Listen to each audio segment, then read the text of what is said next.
అసలు కృష్ణుడు వచ్చి ఒకవేళ ఉట్టి ముట్టుకుంటే గంటలు మోగాయి అనుకోండి, అప్పుడు ఇంట్లో వాళ్ళందరూ లేవచ్చు కదూ. అందుకని గంటలు కట్టేద్దామని చెప్పి ఆవిడ ఏం చేసిందంటే ఉట్టి చుట్టూ గంటలు కట్టింది. గంటలు కట్టి పడుకుంది.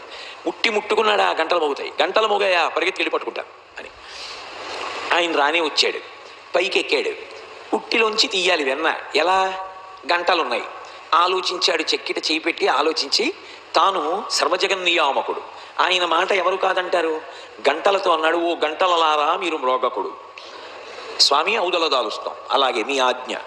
చక్కగా కుండలోంచి తీసేశాడు, పిల్లలందరికీ పెట్టేశాడు. ఆఖరణ కుండ ఇలా తిరగేసి అడుగున ఉన్నదా వెన్నంతా తీసుకున్నాడు. తన నాలుగు దగ్గర పెట్టుకుని ఇలా తినబోయాడు. గంటలని గణగణగణగణగణ మోగి పరిగెత్తుకొచ్చేసింది ఆవిడ.